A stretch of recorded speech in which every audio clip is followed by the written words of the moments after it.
আসসালামু আলাইকুম, স্বাগতম বিডি রাইট নিউজ সংবাদে। আমি মোহাম্মদ রাজীব আজকের সব আন্তর্জাতিক খবর নিয়ে হাজির হয়েছি। শুরুতেই জানিয়ে দিব সংবাদ শিরোনাম, তারপর বিস্তারিত। সৌদিতে একের পর এক ড্রোন হামলা চালাচ্ছে ইরান। ইরানের তেল স্থাপনায় হামলা ইসরায়েলের। 6 মাস তীব্র যুদ্ধ চালিয়ে যাওয়ার সক্ষমতা আছে ইরানের। আইআরজিসি সমঝোতা প্রত্যাখ্যান, ইরানের সম্ভাব্য সব স্তরের নেতাকে হত্যার দাবি ট্রাম্পের। যুদ্ধের এক সপ্তাহে ইরানে নিহত 1300-এর বেশি, বাস্তুচ্যুত প্রায় 1 লাখ। আসসালামু আলাইকুম, স্বাগতম জানাচ্ছি বিডি রাইট নিউজ সংবাদে। আমি মোহাম্মদ রাজীব। এতক্ষণ শুনছিলেন সংবাদ শিরোনাম, এবার বিস্তারিত। সৌদি আরবে একের পর এক ড্রোন হামলা চালানোর যে খবরটি আন্তর্জাতিক গণমাধ্যমে উঠে এসেছে তা বর্তমান ভূরাজনৈতিক প্রেক্ষাপটে অত্যন্ত তাৎপর্যপূর্ণ এবং উদ্বেগজনক একটি বিষয় হিসেবে বিবেচিত হচ্ছে। কারণ মধ্যপ্রাচ্যের স্থিতিশীলতা পুরো বিশ্বের অর্থনীতির সাথে সরাসরি যুক্ত। আমরা যদি একটু গভীরভাবে বিশ্লেষণ করি তাহলে দেখতে পাব যে আধুনিক প্রযুক্তির যুগে ড্রোন হামলা একটি নতুন কৌশলগত মাত্রা যোগ করেছে, যা যে কোনো দেশের জাতীয় নিরাপত্তা এবং অবকাঠামোগত সুরক্ষার জন্য এক বিশাল চ্যালেঞ্জ। সৌদি আরব বিশ্বের অন্যতম প্রধান জ্বালানি তেল রপ্তানিকারক দেশ হওয়ার কারণে তাদের যে কোনো ভূখণ্ডে বা স্থাপনায় হামলার সরাসরি প্রভাব পড়ে আন্তর্জাতিক জ্বালানি বাজারে, আর এর ফলে মুহূর্তের মধ্যে অপরিশোধিত তেলের দাম বিশ্ববাজারে ওঠানামা করতে শুরু করে। এই ধরনের অস্থিতিশীল পরিস্থিতি শুধুমাত্র মধ্যপ্রাচ্যের দেশগুলোকেই নয়, বরং এশিয়া, ইউরোপ এবং আমেরিকার মতো বড় বড় অর্থনৈতিক পরাশক্তিগুলোকেও চিন্তায় ফেলে দেয়। কারণ বৈশ্বিক সাপ্লাই চেন বা সরবরাহ ব্যবস্থা এখন আগের যে কোনো সময়ের চেয়ে অনেক বেশি একে অপরের ওপর নির্ভরশীল। ইরান এবং সৌদি আরবের মধ্যকার এই স্নায়ুযুদ্ধ বা ছায়াযুদ্ধের ইতিহাস বেশ পুরনো হলেও সাম্প্রতিক সময়ে ড্রোনের মতো আধুনিক এবং তুলনামূলক কম খরচের প্রযুক্তি ব্যবহার করে এই ধরনের আক্রমণ আঞ্চলিক নিরাপত্তার জন্য এক নতুন ধরনের হুমকি তৈরি করেছে, যা মোকাবেলার জন্য সৌদি আরবকে তাদের এয়ার ডিফেন্স সিস্টেম বা আকাশ প্রতিরক্ষা ব্যবস্থাকে আরও আধুনিক এবং শক্তিশালী করতে হচ্ছে। আন্তর্জাতিক বিশ্লেষকরা মনে করছেন এই ধরনের হামলা যদি অব্যাহত থাকে তবে তা এই অঞ্চলে একটি বড় ধরনের মানবিক ও অর্থনৈতিক সংকটের জন্ম দিতে পারে, যার প্রভাব সাধারণ মানুষের দৈনন্দিন জীবনযাত্রার ব্যয় বৃদ্ধির মাধ্যমে অনুভূত হবে। তাছাড়া এই ধরনের পরিস্থিতিতে জাতিসংঘের মতো আন্তর্জাতিক সংস্থাগুলোর ভূমিকা অত্যন্ত গুরুত্বপূর্ণ হয়ে দাঁড়ায়, কারণ তারা কূটনৈতিক আলোচনার মাধ্যমে এই উত্তেজনা প্রশমিত করার চেষ্টা চালিয়ে যাচ্ছে, যাতে করে একটি বৃহত্তর সংঘাত এড়ানো যায়। ইরানের তেল স্থাপনায় ইসরায়েলের হামলার যে খবরটি আমরা পাচ্ছি তা আন্তর্জাতিক অর্থনীতি এবং জ্বালানি নিরাপত্তার ক্ষেত্রে একটি বিশাল বড় ধরনের ধাক্কা হিসেবে বিবেচিত হচ্ছে, যার সুদূরপ্রসারী প্রভাব সারা বিশ্বের সাধারণ মানুষকে ভোগ করতে হতে পারে। তেল স্থাপনাগুলো যে কোনো দেশের অর্থনীতির মূল চালিকা শক্তি, এবং ইরানের মতো একটি বৃহৎ তেল উৎপাদনকারী দেশের অবকাঠামোতে যখন এই ধরনের সরাসরি আঘাত আসে তখন তা শুধুমাত্র ওই দেশের অভ্যন্তরীণ অর্থনীতিকেই পঙ্গু করে না, বরং বিশ্বজুড়ে সাপ্লাই চেনে এক বিরাট শূন্যতা তৈরি করে। ইসরায়েল এবং ইরানের মধ্যকার এই ধারাবাহিক দ্বন্দ্ব এখন আর শুধু রাজনৈতিক বা সামরিক পর্যায়ে সীমাবদ্ধ নেই, বরং এটি একটি অর্থনৈতিক যুদ্ধের রূপ নিয়েছে, যেখানে একে অপরের অর্থনৈতিক মেরুদণ্ড ভেঙে দেওয়ার কৌশল গ্রহণ করা হয়েছে বলে অনেক আন্তর্জাতিক সম্পর্ক বিশ্লেষক মনে করছেন। এই হামলার ফলে বিশ্ববাজারে জ্বালানি তেলের দাম হু হু করে বেড়ে যাওয়ার একটি জোরালো আশঙ্কা তৈরি হয়েছে, যার ফলে সরাসরি প্রভাব পড়বে ট্রান্সপোর্টেশন বা পরিবহন খাতের ওপর, এবং এর চেইন রিঅ্যাকশন হিসেবে বিশ্বজুড়ে নিত্য প্রয়োজনীয় জিনিসপত্রের দাম অস্বাভাবিক হারে বৃদ্ধি পেতে পারে, যা সাধারণ মানুষের জীবনযাত্রাকে চরম বিপর্যয়ের মুখে ঠেলে দেবে। বিশেষ করে যেসব দেশ জ্বালানি তেলের জন্য পুরোপুরি আমদানির ওপর নির্ভরশীল, তাদের অর্থনীতিতে এই ঘটনার কারণে ব্যাপক মূল্যস্ফীতি দেখা দিতে পারে, এবং এর ফলে বৈশ্বিক মন্দার একটি নতুন ঢেউ শুরু হওয়ার আশঙ্কাও উড়িয়ে দেওয়া যাচ্ছে না। এই ধরনের সংকটময় পরিস্থিতিতে বিকল্প জ্বালানি বা রিনিউয়েবল এনার্জির দিকে বিশ্বের নজর দেওয়াটা যে কতটা জরুরি তা আরও একবার প্রমাণ হয়ে গেল, কারণ জীবাশ্ম জ্বালানির ওপর একক নির্ভরশীলতা যে কোনো সময় পুরো বিশ্বের অর্থনীতিকে জিম্মি করে ফেলতে পারে। অন্যদিকে এই হামলার কারণে পারস্য উপসাগরীয় অঞ্চলে যে পরিবেশগত বিপর্যয়ের ঝুঁকি তৈরি হয়েছে, ইরানের ইসলামিক রেভলিউশনারি গার্ড কর্পস বা আইআরজিসির পক্ষ থেকে ৬ মাস ধরে তীব্র যুদ্ধ চালিয়ে যাওয়ার সক্ষমতা থাকার যে দাবিটি করা হয়েছে তা আন্তর্জাতিক সামরিক এবং রাজনৈতিক মহলে ব্যাপক আলোচনার জন্ম দিয়েছে।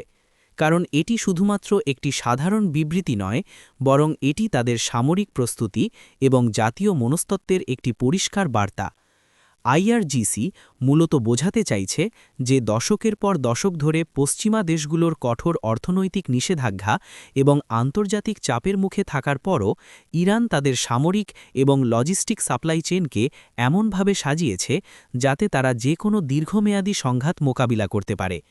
এই ধরনের সক্ষমতার দাবি করার পেছনে তাদের নিজস্ব অস্ত্র উৎপাদন শিল্প, বিশেষ করে ড্রোন এবং মিসাইল প্রযুক্তিতে তাদের স্বয়ংসম্পূর্ণতা একটি বড় ভূমিকা পালন করছে, যা তারা বিগত বছরগুলোতে ব্যাপকভাবে উন্নত করেছে এবং বিভিন্ন মহড়ায় প্রদর্শন করেছে। একটি দেশ যখন ৬ মাস ধরে তীব্র যুদ্ধ চালিয়ে যাওয়ার কথা বলে, তখন এর অর্থ দাঁড়ায় যে তারা তাদের জ্বালানি, খাদ্য মজুদ, চিকিৎসা সরঞ্জাম এবং অন্যান্য অত্যাবশ্যকীয় রসদ এমনভাবে সংরক্ষণ করেছে যা যে কোনো চরম পরিস্থিতিতেও তাদের সামরিক বাহিনীকে সচল রাখতে সক্ষম। তবে বিশ্লেষকরা এখানে একটি ভিন্ন দিকেও আলোকপাত করছেন। তারা মনে করেন এই ধরনের বিবৃতি অনেক সময় মনস্তাত্ত্বিক যুদ্ধ বা সাইকোলজিক্যাল ওয়ারফেয়ারের অংশ হিসেবে ব্যবহার করা হয়, যার উদ্দেশ্য হল প্রতিপক্ষকে ভয় দেখানো এবং নিজেদের দেশের সাধারণ নাগরিকদের মনোবল চাঙা রাখা, যাতে কোনো সম্ভাব্য হামলার মুখে দেশে অভ্যন্তরীণ বিশৃঙ্খলা তৈরি না হয়। কিন্তু বাস্তব পরিস্থিতি যদি সত্যি এমন হয় যে এই অঞ্চলে একটি দীর্ঘমেয়াদী যুদ্ধ শুরু হয়, তবে তার পরিণাম হবে ভয়াবহ। শুধু ইরান নয়, বরং আশেপাশের সব দেশের অর্থনীতি এবং সাধারণ মানুষের জীবনযাত্রা সম্পূর্ণভাবে ভেঙে পড়বে, কারণ আধুনিক যুদ্ধ কোনো নির্দিষ্ট ভৌগোলিক সীমানায় আবদ্ধ থাকে না। সমঝোতা প্রত্যাখ্যান করে ইরানের সম্ভাব্য সব স্তরের নেতাকে হত্যার যে দাবিটি সাবেক মার্কিন প্রেসিডেন্ট ডোনাল্ড ট্রাম্প করেছেন বলে খবর বেরিয়েছে, তা আন্তর্জাতিক কূটনীতি এবং বিশ্ব রাজনীতির মঞ্চে এক বিশাল বিতর্কের ঝড় তুলেছে। কারণ এই ধরনের আক্রমণাত্মক বক্তব্য আন্তর্জাতিক আইনের সাথে সরাসরি সাংঘর্ষিক এবং এটি বিশ্ব শান্তির জন্য চরম হুমকিস্বরূপ। আন্তর্জাতিক সম্পর্কে সাধারণত রাষ্ট্রনেতাদের মধ্যে যতই বিরোধ থাকুক না কেন, একটি নির্দিষ্ট কূটনৈতিক শিষ্টাচার এবং প্রোটোকল মেনে চলা হয়। কিন্তু এই ধরনের সরাসরি উচ্চপদস্থ নেতাদের লক্ষ্যবস্তু বানানোর ঘোষণা সেই সব নিয়মকানুনকে সম্পূর্ণভাবে ভেঙে দেয় এবং একটি বিপজ্জনক নজির স্থাপন করে। ডোনাল্ড ট্রাম্পের এই বক্তব্যটি মূলত তার নির্বাচনী প্রচারণার একটি অংশ এবং তার কট্টর সমর্থকদের খুশি করার জন্য একটি কৌশল হতে পারে বলে অনেক রাজনৈতিক বিশ্লেষক মনে করছেন, কারণ যুক্তরাষ্ট্রের অভ্যন্তরীণ রাজনীতিতে অনেক সময় এই ধরনের কঠোর পররাষ্ট্রনীতির কথা বলে জনসমর্থন আদায়ের চেষ্টা করা হয়। তবে এই ধরনের রেটরিক বা বাগাড়ম্বরের প্রভাব অত্যন্ত সুদূরপ্রসারী, কারণ এটি শুধুমাত্র যুক্তরাষ্ট্র এবং ইরানের মধ্যকার উত্তেজনাকেই বহুগুণ বাড়িয়ে দিচ্ছে না, বরং ইউরোপীয় মিত্র দেশগুলোকেও এক অস্বস্তিকর পরিস্থিতিতে ফেলে দিচ্ছে, যারা সব সময় মধ্যপ্রাচ্যে শান্তি এবং স্থিতিশীলতা বজায় রাখার জন্য কূটনৈতিক আলোচনার ওপর জোর দিয়ে আসছে। জাতিসংঘের সনদ এবং আন্তর্জাতিক মানবাধিকার আইন অনুযায়ী কোনো রাষ্ট্রের পক্ষ থেকে অন্য একটি স্বাধীন দেশের নেতাদের গুপ্ত হত্যা বা সরাসরি হত্যার হুমকি দেওয়া সম্পূর্ণ বেআইনি, এবং এটি যদি সত্যিই কার্যকর করার চেষ্টা করা হয়, তবে তা পুরো বিশ্বে টার্গেটেড কিলিং বা উদ্দেশ্যপ্রণোদিত হত্যার একটি নতুন এবং ভয়াবহ অধ্যায়ের সূচনা করবে। এই ধরনের বক্তব্যের ফলে ইরানের ভেতরেও কট্টরপন্থীরা আরও বেশি শক্তিশালী হয়ে ওঠে এবং তারা সাধারণ জনগণকে বোঝাতে সক্ষম হয় যে পশ্চিমা বিশ্ব তাদের ধ্বংস করতে চায়, যার ফলে সেখানে কোনো ধরনের সংস্কার বা সমঝোতার পথ চিরতরে বন্ধ হয়ে যাওয়ার উপক্রম হয়। যুদ্ধের মাত্র এক সপ্তাহের মধ্যে ইরানে ১৩০০র বেশি মানুষের নিহত হওয়া এবং প্রায় ১ লাখ মানুষের বাস্তুচ্যুত হওয়ার যে হৃদয় বিদারক খবরটি আমাদের সামনে এসেছে, তা বর্তমান বিশ্বের অন্যতম বড় একটি মানবিক সংকট হিসাবে আবির্ভূত হয়েছে, যা মানবতা এবং সভ্যতার প্রতি এক চরম চপেটাঘাত।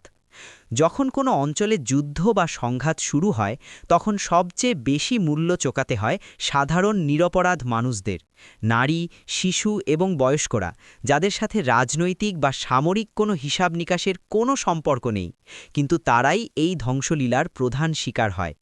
মাত্র 7 দিনে এত বিপুল সংখ্যক মানুষের প্রাণহানি প্রমাণ করে যে এই সংঘাত কতটা ভয়াবহ রূপ ধারণ করেছে এবং আধুনিক মারণাস্ত্রগুলো মানুষের জীবন কেড়ে নেওয়ার ক্ষেত্রে কতটা ভয়ঙ্করভাবে কার্যকর হয়ে উঠেছে, যা দেখে বিশ্ব বিবেক আজ স্তব্ধ। এর পাশাপাশি প্রায় 1 লক্ষ মানুষের নিজেদের ভিটামাটি ছেড়ে প্রাণ ভয়ে পালিয়ে যাওয়ার দৃশ্যটি আমাদের মনে করিয়ে দেয় যে রিফিউজি বা উদ্বাস্তু হওয়া কতটা যন্ত্রণাদায়ক। এই মানুষগুলো এক রাতের মধ্যে তাদের ঘরবাড়ি, জীবিকা এবং বেঁচে থাকার সব অবলম্বন হারিয়ে সম্পূর্ণ অনিশ্চয়তার মুখে এসে দাঁড়িয়েছে। এই বাস্তুচ্যুত মানুষগুলোর জন্য জরুরি ভিত্তিতে নিরাপদ আশ্রয়, বিশুদ্ধ খাবার পানি, চিকিৎসা সরঞ্জাম এবং পর্যাপ্ত খাদ্যের প্রয়োজন। কিন্তু যুদ্ধবিধ্বস্ত পরিস্থিতিতে আন্তর্জাতিক সাহায্য সংস্থাগুলো যেমন রেড ক্রস বা জাতিসংঘের ত্রাণ সংস্থাগুলোর জন্য সেখানে পৌঁছনো এবং ত্রাণ কার্যক্রম পরিচালনা করা অত্যন্ত কঠিন হয়ে পড়েছে। বিশেষ করে সামনে যখন শীতকাল আসছে তখন খোলা আকাশের নিচে বা অস্থায়ী তাঁবুতে বসবাসকারী এই লাখ লাখ মানুষের অবস্থা কতটা মানবতারও হতে পারে তা কল্পনা করলেও শিউরে উঠতে হয়। সেখানে মহামারী বা সংক্রামক রোগ ছড়িয়ে পড়ার এক বিশাল ঝুঁকি তৈরি হয়েছে, যা মৃত্যুর সংখ্যা আরও বহুগুণ বাড়িয়ে দিতে পারে।